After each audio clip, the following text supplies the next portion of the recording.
El significado de cubrirse la cabeza. Lectura bíblica. 1 Corintios 11, 2-16. En este capítulo abordaremos un tema importante, el significado de cubrirse la cabeza. En 1 Corintios 11, 2-16, a los creyentes no se les llama hermanos y hermanas, sino varones y mujeres. Estos versículos no se refieren a lo que somos en Cristo, sino al orden que Dios estableció en su creación. Este pasaje no hace eco al pensamiento expresado en Juan 10:30, que dice, yo y el Padre uno somos, más bien, dice que Dios es la cabeza de Cristo. Esto no da énfasis a la relación que existe entre el Padre y el Hijo, sino a la relación entre Dios y Cristo, o sea, entre Dios y su ungido. No se refiere a la relación que existe entre Dios el Padre y Dios el Hijo en la Trinidad de la Deidad, sino a la relación entre Dios y aquel a quien Él envió a la tierra y ungió para que fuera el Cristo. El asunto de cubrirse la cabeza tiene que ver con Dios y su ungido. El tema de cubrirse la cabeza tampoco atañe a la relación que existe entre Cristo y su Iglesia. El hecho de que Cristo sea la cabeza y que la Iglesia sea su cuerpo, no está relacionado con el tema de cubrirse la cabeza. Dicho tema es algo completamente distinto. En 1 Corintios 11, 3 dice que Cristo es la cabeza de todo varón. Cristo es la cabeza de todos los hombres individualmente. Aunque hay muchos hombres, Cristo es la cabeza de todos ellos. En este aspecto, el hecho de que Él sea la cabeza no se refiere a su autoridad en la Iglesia. Este pasaje alude a la autoridad que Cristo tiene sobre todo varón, por lo tanto, el tema de cubrirse la cabeza no tiene nada que ver con la relación que existe entre Cristo y la Iglesia, sino con la relación entre Cristo y todo varón. Así que, este pasaje no atañe a la relación que existe entre los hijos de Dios ni a la relación entre hermanos y hermanas. Por ejemplo, el versículo 3 dice que el varón es la cabeza de la mujer. Si hemos de entender lo que significa cubrirse la cabeza, es necesario que tengamos este fundamento: 1-2 sistemas establecidos por Dios en el universo. Quisiera considerar este tema desde una perspectiva más amplia. Esto nos ayudará a entender 1 Corintios 11. Solo aquellos que conocen a Dios y que están familiarizados con la Biblia entenderán este capítulo. A muchas personas les es difícil leer este capítulo. Lo primero que debemos saber es que Dios tiene dos sistemas en el universo. A uno lo llamamos el sistema de la gracia, y al otro, el sistema del gobierno. El sistema de la gracia. La Iglesia, nuestra salvación, la relación que existe entre hermanos y hermanas en el Señor y el hecho de que seamos hijos de Dios, todos estos son asuntos que están incluidos en el sistema de la gracia de Dios. Todo lo que tiene que ver con la Iglesia, con el Espíritu Santo y con la redención, pertenece al sistema de la gracia. Tanto el centurión como la mujer sirofenicia recibieron gracia de parte de Dios. Pedro recibió gracia, y asimismo María. Lázaro pudo ser resucitado, y Marta y María pudieron servir. En el sistema de la gracia, hay igualdad de condiciones entre el hombre y la mujer. El sistema del gobierno de Dios. En la Biblia hay otro sistema, al que llamamos el gobierno de Dios. Dicho sistema es totalmente distinto del sistema de la gracia. El sistema del gobierno de Dios es diferente del sistema de la gracia, es decir, es un sistema completamente distinto. En el sistema del gobierno, Dios actúa según su beneplácito. 1. La creación del hombre y la mujer. En su creación, Dios hizo al hombre y a la mujer. Esta distinción tiene que ver con el gobierno de Dios. Él creó primero al hombre, y luego a la mujer. Este orden también tiene que ver con el gobierno de Dios. Dios actúa según su beneplácito. Él tiene una voluntad independiente. Él estableció que los seres humanos provinieran de la mujer. Incluso el Señor Jesús nació de una mujer. Esto se relaciona con el gobierno de Dios. Nadie puede argumentar con Dios en cuanto a este asunto. 2. La comida del hombre. En el huerto de Edén, el hombre se alimentaba de frutas. Esto fue establecido por el gobierno de Dios. Después del diluvio, al hombre se le permitió comer carne. Esto también fue instituido según el gobierno de Dios. 3. La confusión con respecto al lenguaje. En el principio, todos los hombres hablaban un solo idioma.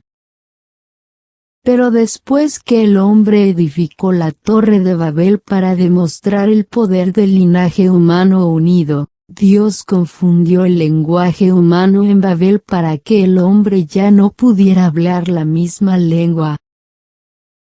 Esto sucedió conforme al gobierno de Dios. Más tarde, cuando Dios derramó su Espíritu en el día de Pentecostés, los creyentes que estaban presentes comenzaron a hablar en lenguas. Esto también tuvo que ver con el gobierno de Dios. 4. Muchos pueblos esparcidos. En la época de la Torre de Babel, los habitantes de la tierra fueron divididos en muchos pueblos. Estos pueblos representan las razas, y no las naciones. Esto también se relaciona con el gobierno de Dios. Posteriormente, Dios escogió de entre muchos pueblos a un pueblo especial, la nación de Israel, la cual le pertenecería a él. Esto fue su gracia. Pero la separación del linaje humano en diferentes pueblos estaba relacionado con el gobierno de Dios. 5. La formación de las naciones. Después de algún tiempo, estos pueblos llegaron a ser muchas naciones. La historia de la Biblia nos dice que las naciones se formaron después que surgieron los pueblos. Primero existieron las razas, y después las naciones. Cada nación tenía su propio rey. Esto también fue algo establecido por el gobierno de Dios y bajo la administración del mismo. 6. Israel llega a ser una nación. En tiempos de los jueces, los israelitas eran una raza, todavía no habían llegado a ser una nación. Para la época de Samuel, seguían siendo una raza entre muchas otras, porque no había rey sobre ellos. Un día, el pueblo de Israel quiso tener un rey, tal como lo tenían otros pueblos, ellos pidieron que se les transfiriera de la esfera de la gracia a la esfera de gobierno. Ellos quisieron tener un rey, tal como lo tenían otras naciones. Dios les advirtió, mostrándoles cómo gobernaría este rey sobre ellos. 1 Samuel 8, 9-18, 7. Saúl llega a ser rey. Más tarde, Dios escogió a Saúl para que fuera el rey de Israel. Tan pronto como Saúl fue escogido, fue introducido entre el pueblo de Israel el sistema del gobierno de Dios. Esto no significa que la gracia de Dios haya cesado, más bien, significa que los israelitas explícitamente se pusieron bajo el gobierno de Dios. Aunque quisieran rebelarse contra el ungido, ya no podían, porque éste había llegado a ser el rey de ellos. Aún después que Saúl se apartó de Dios en cuanto a la esfera de la gracia, él permaneció como rey en la esfera del gobierno de Dios. Debemos identificar estos dos sistemas diferentes a fin de que podamos entender las dos situaciones en las que se encontraba Saúl. En términos de la gracia, Saúl había caído, pero en términos del gobierno de Dios, él seguía siendo rey. Esta es la razón por la que David no se rebeló en contra de la autoridad que Dios había establecido. 2. El sistema de la gracia de Dios perfecciona el sistema del gobierno de Dios. Esta situación continúa hasta la época del Señor Jesús, donde vemos que ambos aspectos de la obra de Dios estaban presentes al mismo tiempo. El sistema de la gracia de Dios continuó operando en el mundo, al mismo tiempo, también operaba el sistema del gobierno de Dios. Los sacerdotes y los profetas pertenecían a la esfera de la gracia, ellos mantuvieron vigente el sistema de la gracia. En cambio, los reyes y los líderes de los israelitas pertenecían a la esfera del gobierno, ellos mantuvieron vigente el sistema del gobierno de Dios. Por un lado, cuando el Señor Jesús estaba en la tierra, Él era el Salvador que libraba al hombre del pecado. Esta fue su obra bajo el sistema de la gracia. Por otro lado, Dios deseaba que el Señor Jesús estableciera la autoridad de Dios y su reino celestial mediante la obra de la cruz, a fin de que el reino de los cielos fuera traído a la tierra. Dios opera continuamente para destruir el poder del diablo, traer el reino de los cielos e introducir el cielo nuevo y la tierra nueva. En aquel día, la gracia y el gobierno se unirán y llegarán a ser un solo sistema. Esto significa que en el cielo nuevo y en la tierra nueva, el sistema de la gracia y el sistema del gobierno se unirán y llegarán a ser un solo sistema. Así, ambos sistemas serán uno en el Señor Jesús. En él se incorporan ambos aspectos de la obra de Dios. Por una parte, Él opera sobre la base del sistema de la gracia, pero por otra, opera sobre la base del sistema del gobierno. El gobierno de Dios no se estableció cuando Dios creó al hombre, sino cuando creó a los ángeles. Esto se revela claramente en la Biblia.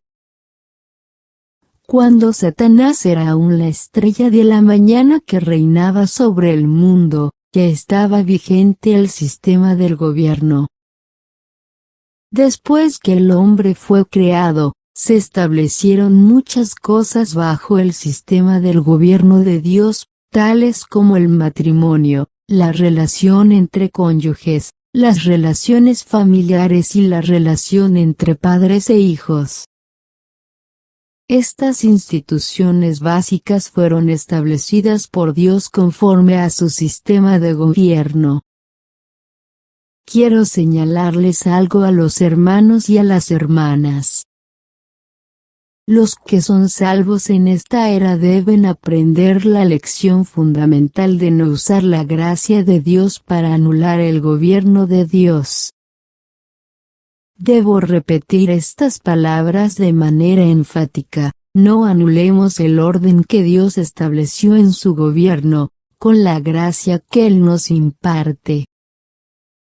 La intención de Dios es que el hombre respete su gobierno. No es su deseo que el hombre anule el gobierno que él instituyó.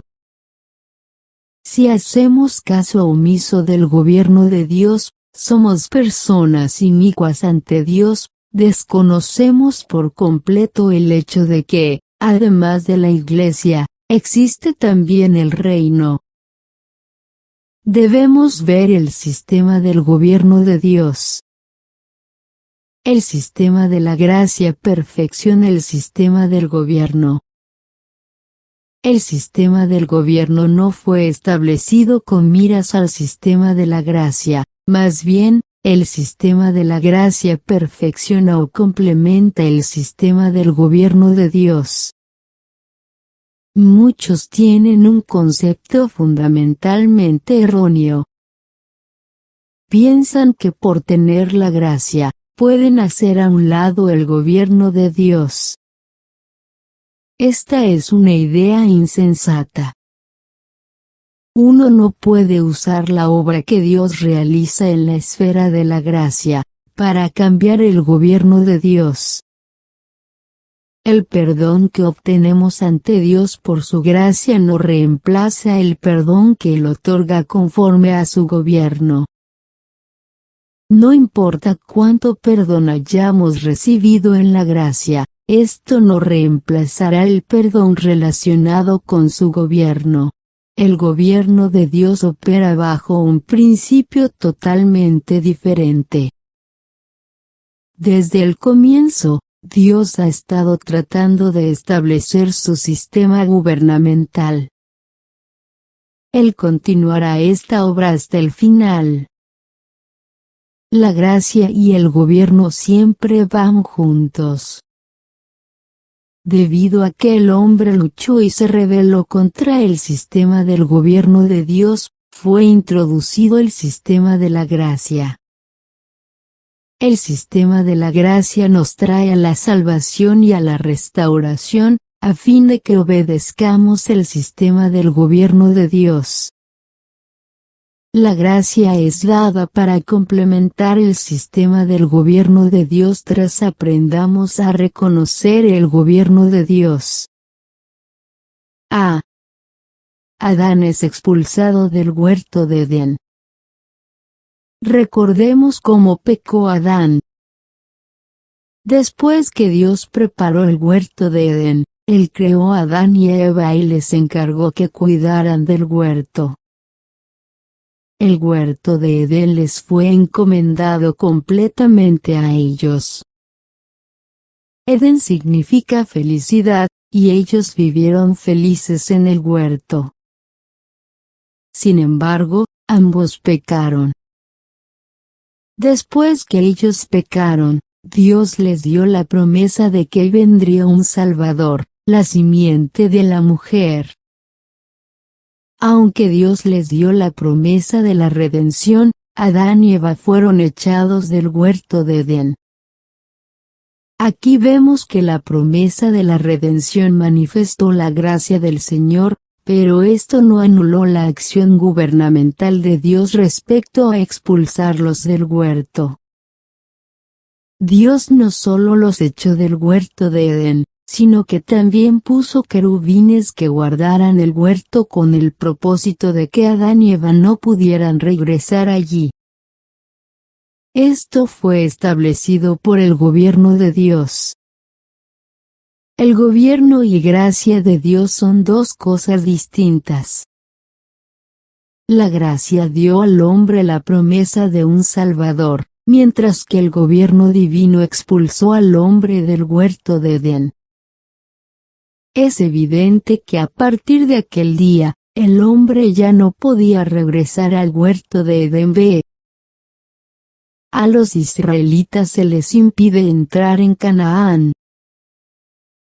Cuando los israelitas llegaron a Cades Barnea, ellos rehusaron entrar en Canaán. Como resultado, Dios les impidió entrar en la buena tierra. Los israelitas se lamentaron y después quisieron entrar por sí mismos, pero en un día, muchos de ellos murieron en manos de los cananeos. Ellos lloraron y clamaron, pero Dios no les permitió entrar en la buena tierra. Números 13-14. Una vez que ellos rehusaron entrar, ya no pudieron ingresar en la buena tierra. El gobierno de Dios no les permitió hacer lo que ellos querían. Dios tiene su gobierno. C. A Moisés no se le permite entrar en Canaán. Moisés golpeó la roca con su vara 2 veces y no santificó a Jehová. Como resultado, no pudo entrar en Canaán. Números 20, 7-12. Aunque Dios fue misericordioso con él y lo condujo al monte de Pisga, a Moisés no se le permitió entrar en Canaán junto con el pueblo de Dios. Aunque Moisés vio la tierra de Canaán, estando él con Dios en el monte de Pisga, no se le permitió entrar en ella. Deuteronomio 34. La gracia de Dios le permitió ver los linderos de la tierra, pero el gobierno de Dios le prohibió entrar en la tierra. D. La espada no se aparta de la casa de David. Cuando David pecó, Dios tuvo gracia y misericordia para con él y le perdonó sus pecados. Dios tuvo tanta gracia para con David, que le concedió tener una comunión especial con él aún después de aquel incidente. Sin embargo, la espada nunca se apartó de la casa de David. 2 Samuel 12, 7-14. Esto es el gobierno de Dios. La separación de Pablo y Bernabé. Bernabé se separó de Pablo por causa de Marcos, Hechos 15 y 37-39. Marcos era pariente de Bernabé, Colosenses 4 y 10. Marcos estuvo en desacuerdo y desobedeció durante el primer viaje, pero Bernabé insistía en llevarlo consigo. Obviamente, esta decisión fue motivada por su relación familiar. Bernabé entonces se apartó de Pablo, y tomando a Marcos, se fue a Chipre. Ambos eran naturales de Chipre. Aquí vemos en acción la influencia de una relación carnal. Es posible que después de esto Bernabé haya sido usado por Dios de alguna manera, quizás haya realizado alguna buena obra más tarde. Con todo, a partir de entonces el Espíritu Santo borró su nombre de la Biblia. Su nombre todavía estaba escrito en el libro de la vida, pero no en el libro de Hechos. Esto es el gobierno de Dios. El gobierno de Dios no permite que nadie siga su propio camino. El sistema de la gracia es una cosa, y el sistema del gobierno es otra. Cuanto más humilde sea una persona, más experimentada será en el sistema del gobierno de Dios. Nunca pensemos que podemos anular el sistema del gobierno de Dios simplemente porque estamos bajo el sistema de la gracia. La gracia nunca anula el gobierno divino. De hecho, la gracia hace que una persona se sujete al gobierno de Dios. Digo esto solemnemente, la gracia nos capacita para someternos a la autoridad. La gracia no nos hace rebeldes, no nos lleva a derrocar el gobierno de Dios. Estos dos sistemas establecidos por Dios se perfeccionan mutuamente. La gracia no anula el gobierno de Dios. Solo los necios dirían, ya que he recibido la gracia, puedo comportarme con ligereza y hacer cosas descuidadamente. Esto es lo que haría un hombre necio. Cuanto más los ojos de una persona sean abiertos a la gracia, más se comportará como un siervo apropiado, si es un siervo, o como un amo apropiado, si es un amo. De igual manera, cuanto más los ojos de una persona sean abiertos a la gracia, más sabrá cómo ser un esposo apropiado, un padre apropiado, un hijo apropiado o un ciudadano apropiado, y más estará sujeto a la autoridad. Cuanta más gracia recibe uno de parte de Dios, más sabrá cómo respetar el gobierno de Dios. Nunca he visto que una persona que verdaderamente conozca la gracia de Dios, destruya su gobierno. 4. El cubrirse la cabeza sureste relaciona con el gobierno de Dios. El asunto de cubrirse la cabeza está relacionado con el gobierno de Dios. Yo no puedo persuadirle que se cubra la cabeza si usted no conoce nada acerca del gobierno de Dios.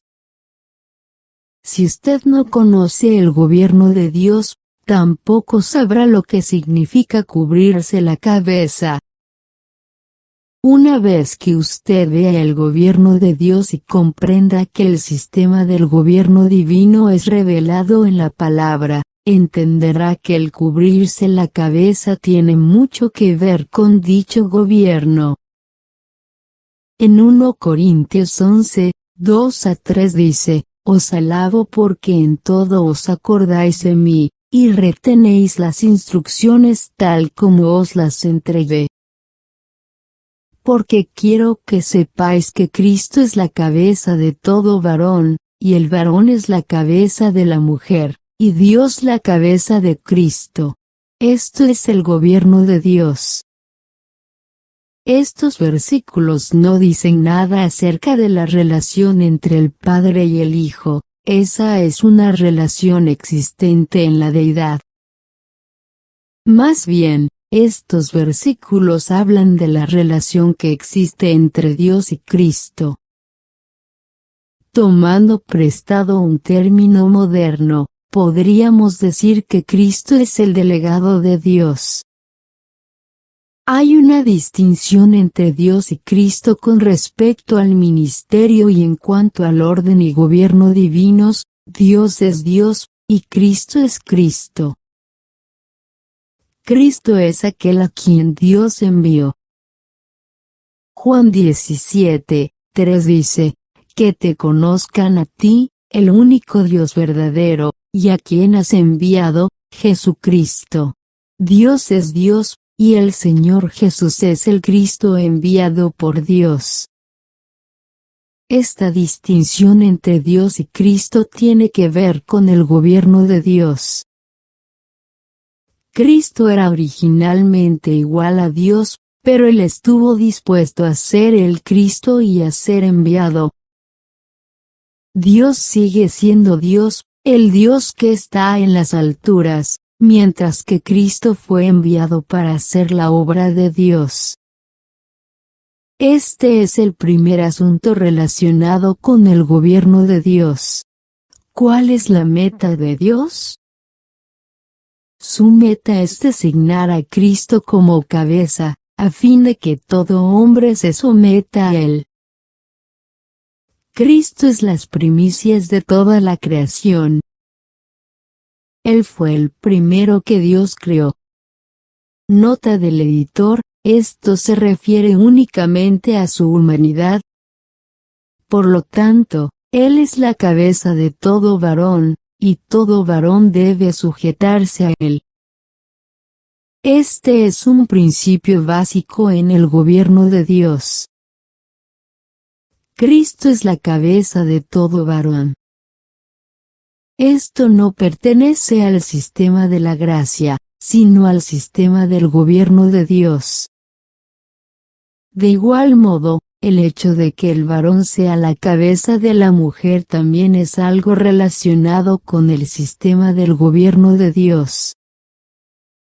En su gobierno, Dios designa al varón como cabeza de la mujer, así como Él designa a Cristo como cabeza del varón y se designa a sí mismo como cabeza. Todo esto tiene que ver con el sistema de Dios en su totalidad. Dios mismo es la cabeza, y Él también designa a Cristo para que sea la cabeza. Además, Él designa al hombre como cabeza. Estos son tres grandes principios en el gobierno de Dios. Dios es la cabeza de Cristo. Esto no tiene nada que ver con que Dios sea más grande que Cristo o que Cristo sea más grande que Dios. Simplemente significa que en el arreglo gubernamental divino, Dios es la cabeza de Cristo. De igual manera, en el orden dispuesto por el gobierno de Dios, Cristo es la cabeza de todo varón y el varón es la cabeza de la mujer. Esto es lo que Dios ha establecido y ordenado. Filipenses 2 presenta esto claramente. El Señor Jesús es igual a Dios en cuanto a su esencia misma. Pero en el gobierno de Dios, Jesús es el Cristo. Ya que Él es el Cristo, Dios es su cabeza.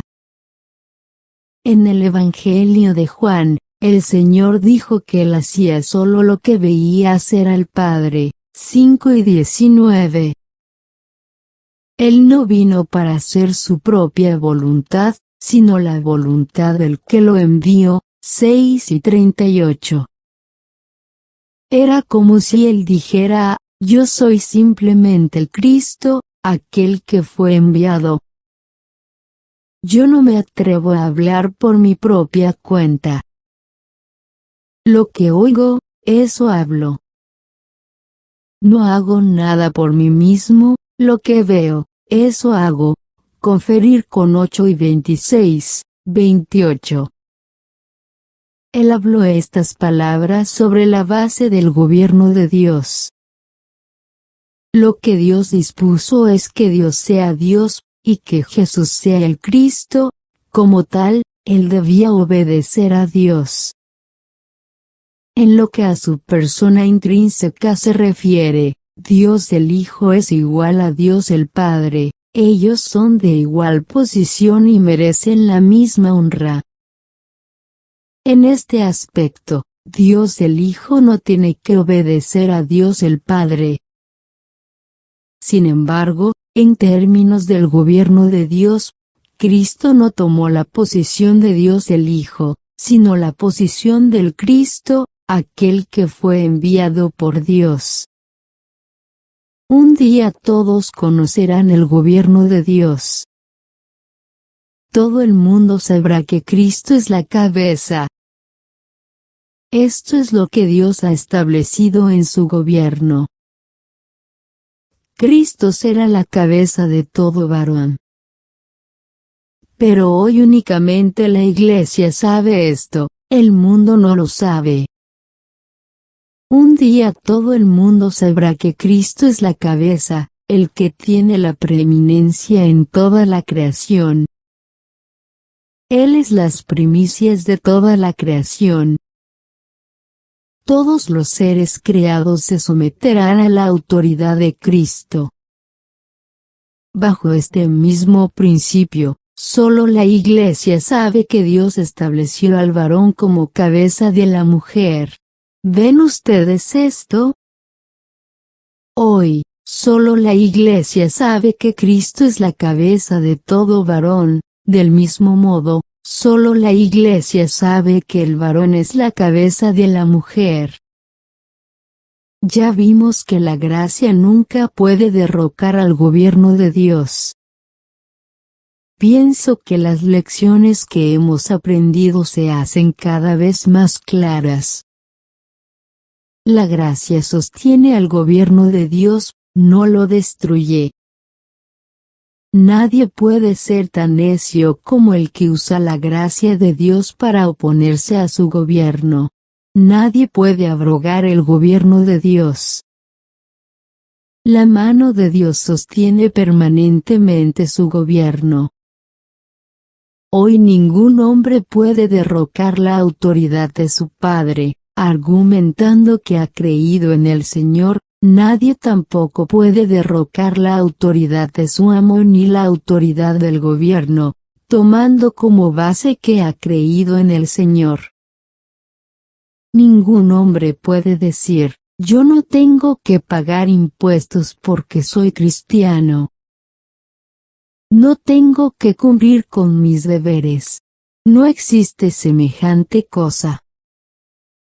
El hecho de que usted sea cristiano lo compromete aún más a respetar el gobierno de Dios. Hoy vivimos en el mundo con el fin de mantener el testimonio de Dios. El Señor nos ha mostrado tres clases de cabezas. Dios es la cabeza, Cristo es la cabeza, y el varón es la cabeza. Esto no tiene nada que ver con la relación entre los hermanos y las hermanas, es una cuestión de gobierno, no de gracia. La gracia nos llama hermanos y hermanas, pero Dios tiene otro sistema, el cual tiene que ver con su gobierno.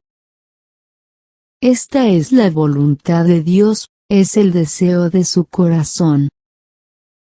Dios establece que Él mismo sea la cabeza, y que Cristo se someta a Él. Dios también establece que Cristo sea la cabeza, y que todos se sometan a Él. Además, Dios establece que el varón sea la cabeza, y que la mujer lleve una señal de sumisión. Verso el significado de cubrirse la cabeza.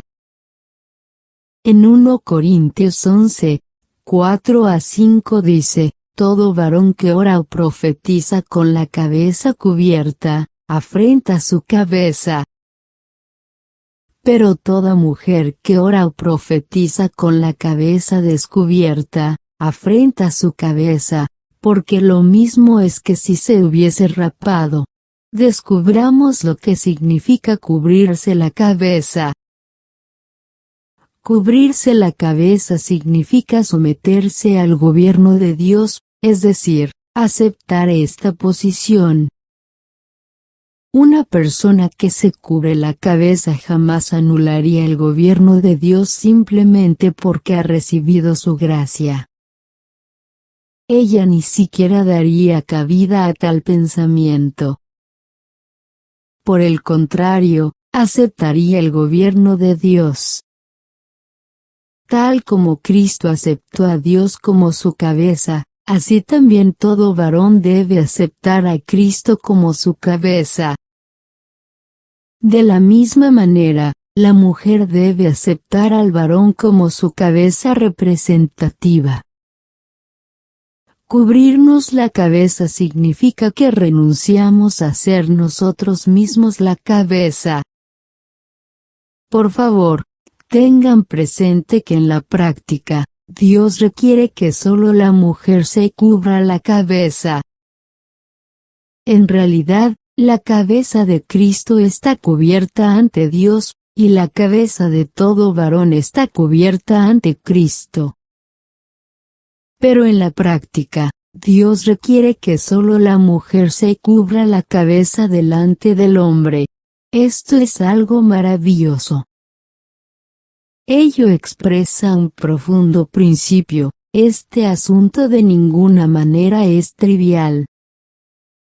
En ocasiones siento que no tengo la libertad de hablar a algunos santos acerca del tema de cubrirse la cabeza porque ellos no tienen idea de lo que es el gobierno de Dios. Uno primeramente debe entender qué es el gobierno de Dios antes de que pueda entender qué significa cubrirse la cabeza. Ya que Cristo tiene su cabeza cubierta ante Dios, yo también tengo mi cabeza cubierta ante Cristo. Me he cubierto la cabeza, ya no está descubierta. Dios es ahora mi cabeza. De hecho, Dios desea que todo varón se cubra la cabeza. Cristo es nuestra única cabeza. Nuestra cabeza no debe estar descubierta, debe desaparecer de vista. A estas alturas, me dirigiré a las mujeres cristianas. Dios ha ordenado que el varón sea la cabeza de la mujer. En estos días de ignorancia con respecto a la autoridad de Dios, Dios requiere que solo la Iglesia cumpla esto. El tema de cubrirse la cabeza se relaciona con el hecho de si uno es cristiano o no. En la Iglesia, Dios exige que todo cristiano respete el sistema de gobierno que Él ha establecido. 6. La responsabilidad de las hermanas. El hecho de que las hermanas se cubran la cabeza significa que ellas toman la posición que Cristo toma ante Dios y que el varón toma ante Cristo.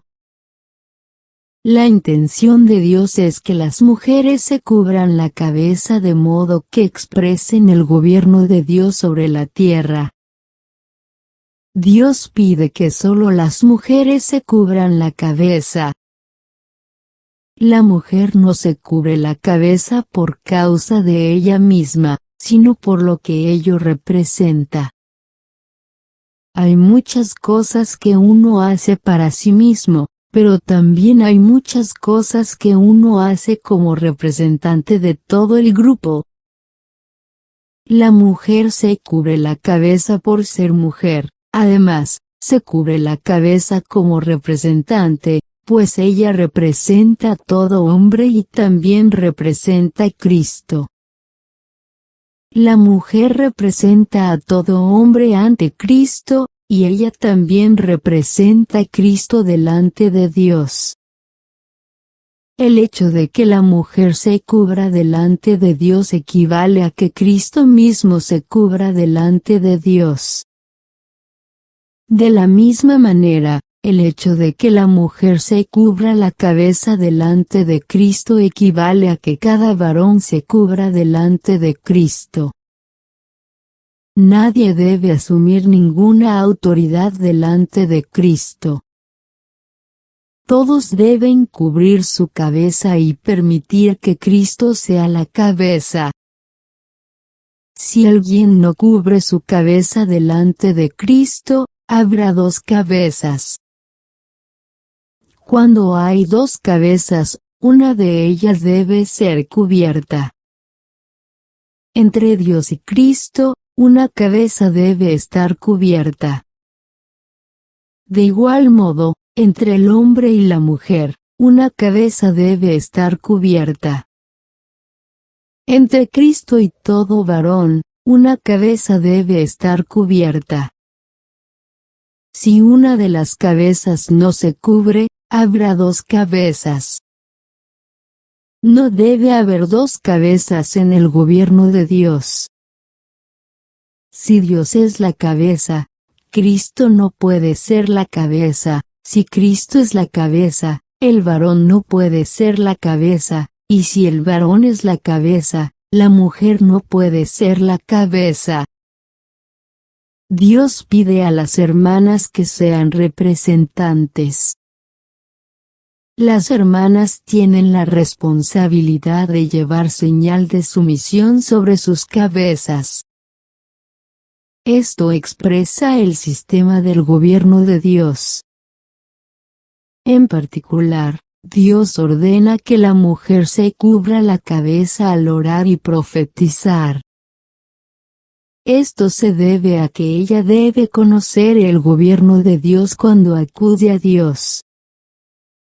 Ya sea que ella profetice por Dios ante los hombres o que ore por los hombres ante Dios, ya sea que ore, profetice, actúe por Dios o acuda a Dios, ella debe realizar estas actividades las cuales tienen que ver con Dios con la cabeza cubierta. Esto tiene como propósito expresar el gobierno de Dios. Al hombre no le es permitido cubrirse la cabeza. El hombre afrenta su propia cabeza si se la cubre delante de la mujer. El hombre representa a Cristo. Si un hombre cubre su cabeza, estaría afirmando que ningún hombre debe cubrir su cabeza delante de Cristo y que Cristo debe cubrir su cabeza delante del hombre. 7. Una señal de sumisión a la autoridad por causa de los ángeles. En 1 Corintios 11:6 dice, porque si la mujer no se cubre, que se corte también el cabello. Y si le es vergonzoso a la mujer cortarse el cabello o raparse, que se cubra.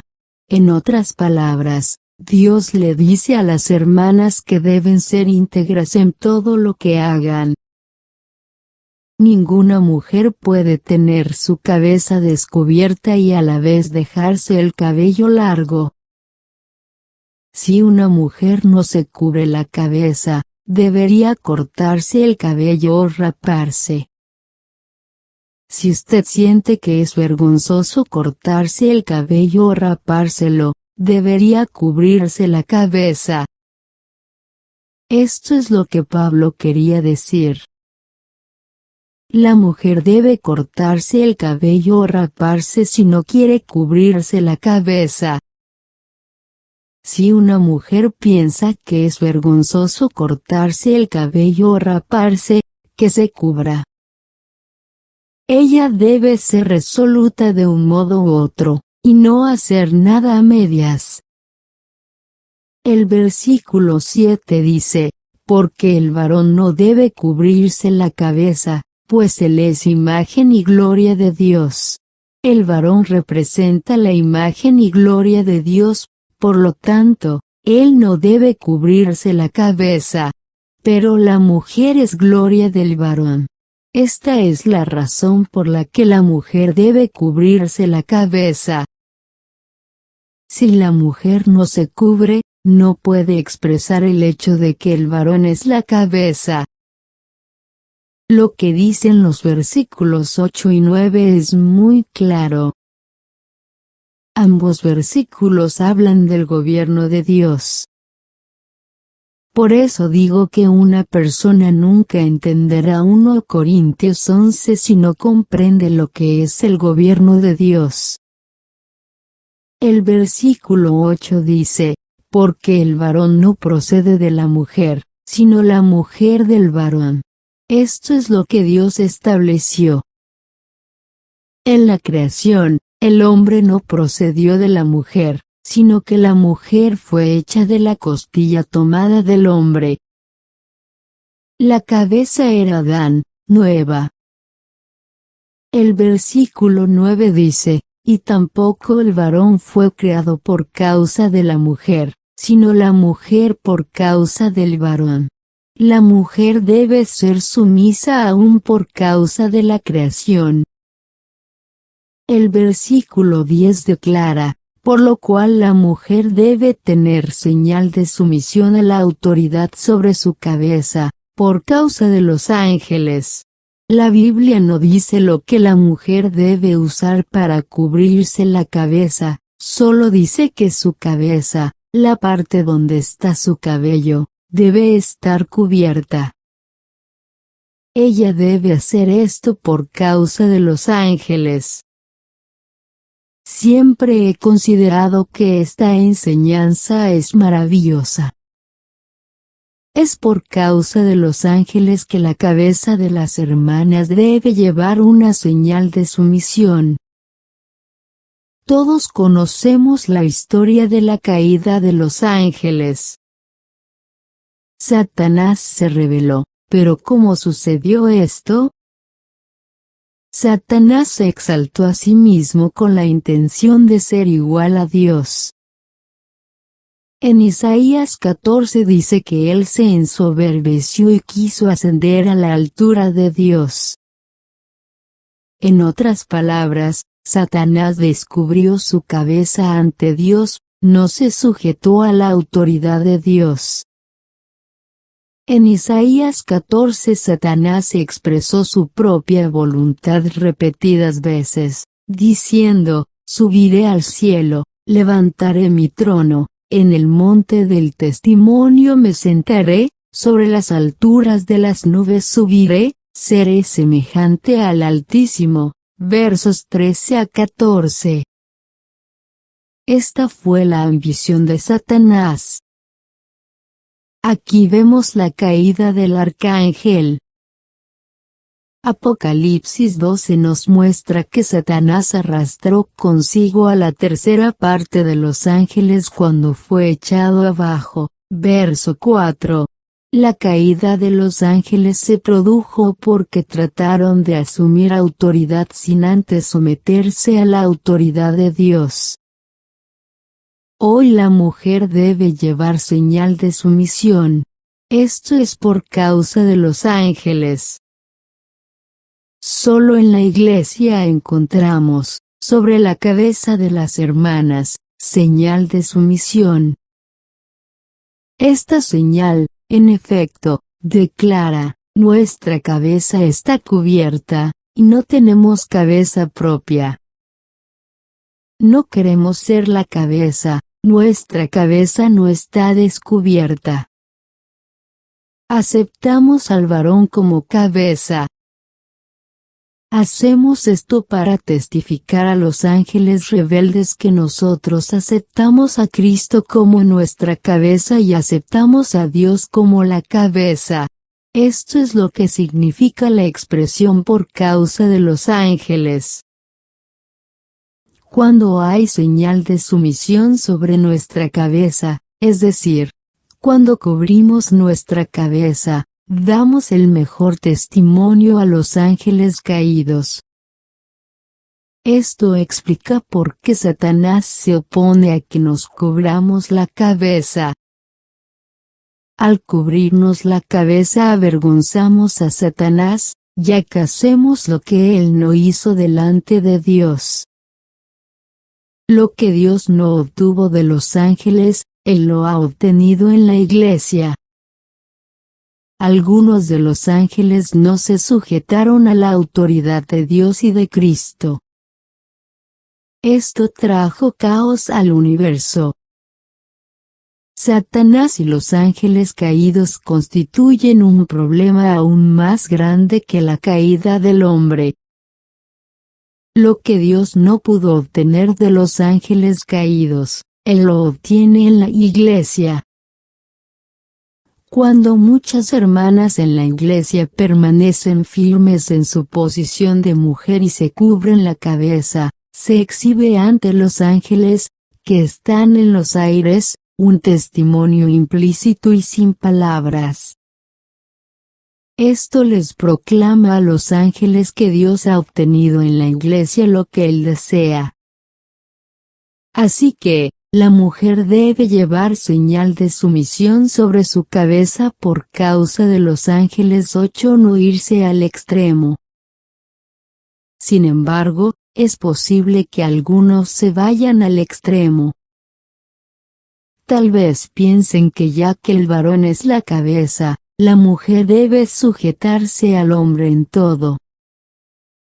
Esto pone a la mujer en una posición de sumisión ciega respecto a todo. esta clase de sumisión no es provechosa. El problema es que algunos, o no hacen nada en absoluto o se van al extremo cuando hacen algo. Pablo dice que este asunto no es tan sencillo. Él continuó en 1 Corintios 11:11 con la palabra pero. El hecho de cubrirse la cabeza constituye un testimonio externo. Tenemos que hacerlo para testificar de forma externa. Pero ¿cuál es la realidad y el significado intrínseco de dicho testimonio? El versículo 11 dice, pero en el Señor, ni la mujer es sin el varón, ni el varón sin la mujer. Algunos podrían preguntar, comillas, ¿qué quiso decir Pablo cuando dijo que ni la mujer es sin el varón, ni el varón es sin la mujer? Pablo explicó esto en el versículo 12, diciendo, porque así como la mujer procede del varón, también el varón mediante la mujer. En el huerto de Edén, la mujer procedió del varón. Pero hoy, después de la época del huerto de Edén, la mujer es el medio por el cual nace el varón. Todo varón nace de una mujer. En realidad, ni el varón es sin la mujer, ni la mujer sin el varón. Ni el varón ni la mujer puede decir que él o ella es algo especial. Pero todo procede de Dios, verso 12. El velo sobre la cabeza es simplemente una señal de sumisión a la autoridad. Al final, todas las cosas proceden de Dios. De hecho, el hombre nace de la mujer y la mujer provino del hombre. Nadie puede enorgullecerse de sí mismo, y nadie tampoco puede menospreciarse a sí mismo. El versículo 13 dice, juzgad vosotros mismos, es propio que la mujer ore a Dios sin cubrirse la cabeza. Aquí Pablo parece preguntarle a las hermanas específicamente, después de escuchar estas palabras y comprender que en el gobierno divino Dios es la cabeza de Cristo, que Cristo es la cabeza de todo varón, que el varón es la cabeza de la mujer y que Dios designó a la mujer como representante de Cristo delante de Dios. Aún piensan que es apropiado que la mujer ore a Dios con la cabeza descubierta. El versículo 14 añade, la naturaleza misma nos enseña que si el varón tiene el cabello largo le es una deshonra. Aquí Pablo apeló al sentir de la Iglesia al juzgar este asunto. Pongamos especial atención a las palabras. La naturaleza misma nos enseña. El versículo 15 dice, comillas, pero que si la mujer tiene el cabello largo, le es una gloria. Porque en lugar de velo le es dado el cabello. En todo el mundo, las mujeres valoran mucho su cabello y se sienten orgullosas de él. El cabello expresa la gloria de una mujer, a la mujer siempre le gusta cuidarse el cabello. Nunca he visto que una mujer tire todo su cabello al cesto de basura. El cabello es una gloria para la mujer, le es muy preciado. En otras palabras, Dios le dio el cabello largo a la mujer para cubrirla. Quisiera hacerles notar dos cosas, puesto que Dios dio a la mujer el cabello largo para cubrirla, Pablo indicó que la mujer debe usar un velo adicional, para que ella esté cubierta como Dios desea. Ya que el cabello largo de la mujer es un velo que Dios le dio, ella debe cubrirse también con un velo hecho por el hombre. Debemos leer los versículos 6 y 15 juntos. El versículo 6 dice, porque si la mujer no se cubre, que se corte también el cabello, y si le es vergonzoso a la mujer cortarse el cabello o raparse, que se cubra. Y el versículo 15 dice, comillas, pero que si la mujer tiene el cabello largo, le es una gloria. Porque en lugar de velo le es dado el cabello. El pensamiento es muy claro una vez que unimos estos dos versículos. Dios cubrió la cabeza de la mujer dándole el cabello largo. Siendo este el caso, aquellas mujeres que aceptan la autoridad de Dios deben usar algo para cubrirse el cabello. Si una mujer rehúsa cubrirse el cabello, ella debe cortarse el cabello que Dios le dio.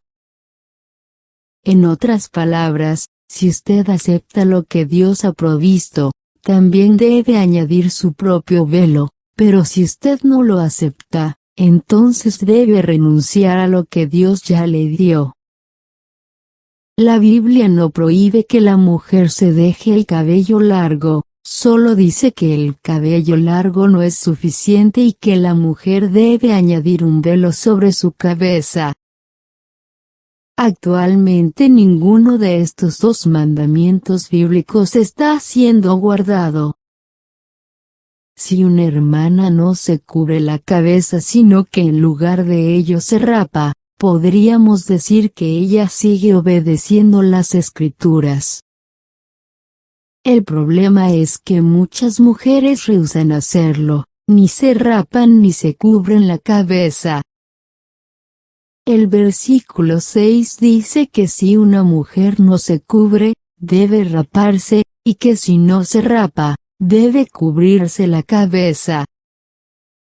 El versículo 15 dice que puesto que Dios ya nos cubrió, nosotros también debemos cubrirnos. ¿Qué deberían hacer las personas obedientes? Este versículo dice que puesto que Dios ya nos cubrió, también nosotros debemos cubrirnos.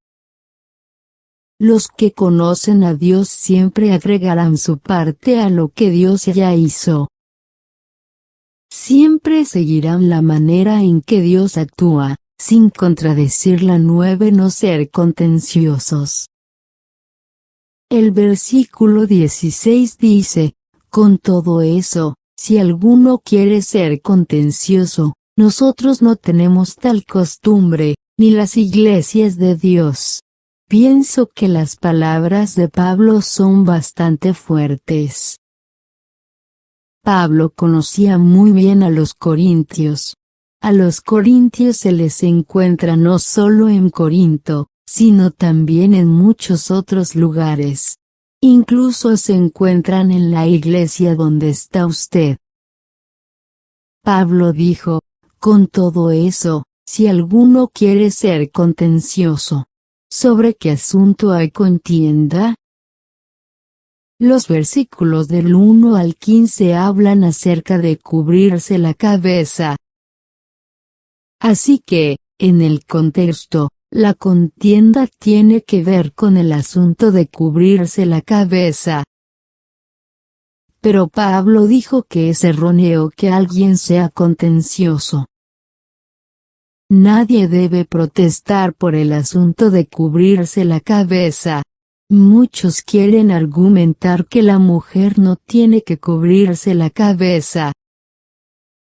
Esto equivale a decir que la autoridad de Dios sobre Cristo es un asunto exclusivo de los corintios, y no un asunto universal. Esto equivale a decir que la autoridad de Cristo sobre el hombre es un asunto exclusivo de los corintios, y no un asunto universal. Y esto equivale a decir que la autoridad del hombre sobre la mujer es un asunto exclusivo de los corintios, y no un asunto universal. Pero damos gracias a Dios. Ser cristiano es un asunto universal, y no un asunto exclusivo de los corintios. Del mismo modo, el hecho de que Dios sea la cabeza de Cristo y que Cristo sea la cabeza de todo varón son asuntos universales, no asuntos exclusivos de los corintios. Así también, el hecho de que el hombre sea la cabeza de la mujer es un asunto universal, y no una cuestión que pertenece exclusivamente a los corintios. ¿Qué les dijo Pablo a aquellos que pensaban que las hermanas no debían cubrirse la cabeza y que se oponían a sus palabras, a esta decisión y a la comisión que él había recibido de parte del Señor? Él dijo, nosotros no tenemos tal costumbre. La palabra nosotros se refiere a Pablo y a los apóstoles. No había tal costumbre entre los apóstoles. No había hermanas que no se cubrieran la cabeza entre los apóstoles. Si alguno quiere ser contencioso, nosotros no tenemos tal costumbre, no hay modo de argumentar. Si alguno desea argumentar, tampoco las iglesias de Dios tienen tal costumbre. Esto quiere decir que nadie puede argumentar sobre esto. Aquí Pablo nos mostró la costumbre de las iglesias de Dios en aquella época. Según la costumbre de esos tiempos, todos los judíos se cubrían la cabeza cuando entraban en la sinagoga. Los hombres y las mujeres judíos se cubrían la cabeza con un velo antes de entrar en la sinagoga. Sin ese velo, no podían entrar en la sinagoga. La costumbre de los griegos, Corinto era parte de Grecia, consistía en que, al entrar en el templo, tanto los hombres como las mujeres tenían descubierta la cabeza. En los tiempos de Pablo, ninguna raza ni país tenía la costumbre de que los hombres se descubrieran la cabeza y que las mujeres se la cubrieran. Todos los judíos de aquella época se cubrían la cabeza, mientras que todos los gentiles se la descubrían. Sin embargo, con respecto a los hijos de Dios, los varones deben descubrirse la cabeza mientras que las mujeres deben cubrírsela. Por tanto, el que el varón no se cubriera la cabeza y que la mujer se la cubriera, era un mandamiento dado exclusivamente por los apóstoles de Dios y era una costumbre guardada únicamente por las iglesias de Dios. Esta costumbre era diferente de las costumbres de los judíos y de los gentiles. Dicha costumbre se encontraba únicamente en la iglesia. Puesto que esta costumbre fue instituida por los apóstoles, era algo nuevo, algo recibido de parte de Dios. Todos los apóstoles creían firmemente que la mujer debía cubrirse la cabeza. Si hubiese habido algún apóstol que no creyera que la mujer debiera cubrirse la cabeza, no habría estado entre los otros apóstoles y seguramente habría sido como uno ajeno a ellos. Los apóstoles no tenían tal costumbre entre ellos. Si una iglesia intentaba protestar contra esto, la respuesta de Pablo era que las iglesias de Dios no tenían esa costumbre. Ninguna iglesia tenía tal costumbre. No existía tal costumbre entre las iglesias locales que los apóstoles visitaban. A partir del versículo 16, Pablo cesó de presentar razonamientos respecto a este asunto. Sus razonamientos terminaron en el versículo 15. En el versículo 16, Pablo ya no expuso más razones. Si alguien quería ser contencioso, Pablo dijo que ningún apóstol debería estar de acuerdo con tal persona. Tal persona no tendría nada que ver con los apóstoles ni con la iglesia. Todos los apóstoles y todas las iglesias creían en esto, y nadie debía argumentar al respecto. Esta es la razón por la que pedimos a todas las hermanas en la iglesia que cubran su cabeza en las reuniones cuando se da un mensaje o cuando ellas oran. Ellas deben hacer esto debido a que Dios desea obtener en la iglesia lo que Él no pudo obtener en el mundo. Él desea obtener aquí lo que no pudo obtener en el universo. Y nosotros también queremos que Él obtenga en la iglesia lo que no pudo obtener entre los ángeles. Queremos que Él obtenga lo que no ha podido obtener en el mundo. Las hermanas deben saber esto. El versículo 3 nos da una enseñanza clara acerca de esto. Dios es la cabeza de Cristo, Cristo es la cabeza de todo varón, y el varón es la cabeza de la mujer. Por esta razón, la mujer debe cubrir su cabeza. Esta es la enseñanza fundamental que se presenta en este pasaje de la palabra 10, el principio de la representación. La Biblia contiene un principio muy importante, el principio de la representación. Ya he hablado de esto anteriormente, y quisiera reiterarlo aquí. Como cristianos, nosotros nos conducimos conforme a dos principios diferentes. Uno es que andamos como individuos delante de Dios, y el otro es que andamos ante Dios como representantes. A los ojos de Dios no solo vivimos la vida cristiana individualmente, sino también en calidad de representantes. Si no estoy equivocado, creo que en el juicio venidero seremos juzgados no solo como individuos, sino también conforme a lo que hemos hecho como representantes. Como amos. Supongamos que hay un amo que tiene varios siervos en su casa. El amo es un hermano, pero trata a sus siervos injustamente, sin misericordia y a su antojo. Él será juzgado por Dios en el futuro por su necedad, injusticia y crueldad. Pero el asunto no se detendrá allí, pues él recibirá otro juicio. Este hermano no solo es responsable por su relación con sus siervos, sino que a los ojos de Dios, por ser amo, él representa al Señor. Siempre que tengamos la posición de amos, representamos al Señor, quien es el amo. La manera en que tratamos a nuestros siervos debe representar la manera en que el Señor trata a sus siervos.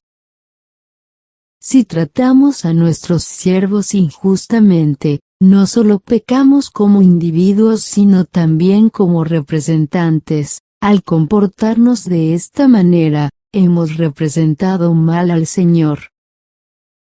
Si no me equivoco, creo que en el juicio venidero seremos juzgados ante Dios por nuestros propios pecados y también por el pecado de representar mal al Señor. Como siervos. Supongamos que yo no soy un amo, sino un siervo. Y supongamos que como siervo robo, miento y soy perezoso en mi trabajo. No soy genuino al servir a mi amo y le engaño en muchas maneras. Si hago esto, ciertamente he pecado y seré juzgado por mi conducta pecaminosa. Pero el juicio no se detendrá allí. Por un lado, soy un siervo individualmente, pero por otro, represento a todos los siervos que están sujetos al Señor en los cielos. Si se tratara solo de un servicio personal que rindo ante los hombres, tal vez me podría dar el lujo de engañar, de hurtar y de ser perezoso. Pero cada vez que la Biblia habla de un siervo, nos recuerda que tenemos otro Señor en los cielos. Por consiguiente, no solo somos siervos individualmente, sino que representamos a todos los siervos que están en la tierra. Esto expresa otra relación. C. El ejemplo de Moisés. Cuando Moisés estaba en Meriba, en Cades, se enojó con los israelitas porque ellos tentaron a Dios, así que golpeó la roca 2 veces. Dios inmediatamente reprendió a Moisés. Moisés se enojó, y eso estuvo mal aquí. Si este hubiera sido únicamente un asunto personal o una acción independiente de Moisés como líder de Israel, él podría haber sido perdonado. Moisés ya se había enojado en otras ocasiones. Cuando él vio a los israelitas que adoraban el becerro de oro al pie del monte y quebró las 2 tablas de piedras escritas por Dios mismo, Moisés mostró aún más ira que en esta ocasión. Éxodo 32 horas y 19 minutos. Sin embargo, en aquella ocasión Dios no lo reprendió, pues Moisés representaba la ira de Dios cuando se enojó. Él se enojó en nombre de Dios, y representó a Dios correctamente. Pero, ¿qué dijo Dios cuando Moisés se enojó y golpeó la roca 2 veces? Dios dijo, por cuanto no creísteis en mí, para santificarme delante de los hijos de Israel. Números 20 y 12. Dicho en otras palabras, no me separaste a mí de tus acciones, me representaste incorrectamente. Los israelitas pensaron que Dios estaba enojado, pero en realidad, Dios no estaba enojado. D. La posición como individuos y la posición como representantes. Los pecados personales son una cosa, mientras que los pecados que cometemos como representantes son otra. En 1 Corintios 11:3 vemos que toda hermana, es decir, toda mujer, aunque no podamos encontrar tal mujer fuera de la iglesia, debe comprender que ella tiene una posición individual así como una posición representativa. Dios es la cabeza de Cristo, Cristo es la cabeza de todo varón y el varón es la cabeza de la mujer. Por lo tanto, la mujer debe cubrirse la cabeza. La mujer debe comprender que ella representa a otros. Por lo menos, ella debe tener presente su posición individual. Cubrirse la cabeza como individuos y como representantes. Cuando una hermana se cubre la cabeza al hablar o al orar, ella proclama delante de Dios que nadie en el mundo puede asumir ninguna autoridad delante de Cristo. Ella declara que no debe de haber ninguna cabeza descubierta delante de Dios. Nadie puede ser cabeza delante de Cristo, nadie puede ofrecerle sus sugerencias u opiniones a Cristo. Todos tienen que cubrirse la cabeza delante de Él. Toda persona debe esconder sus propias sugerencias y opiniones y decirle al Señor, tú eres mi cabeza. una hermana debe cubrir su cabeza como individuo que es, y tiene que cubrir su cabeza como representante del gobierno de Dios. Ella tiene una posición representativa en este universo.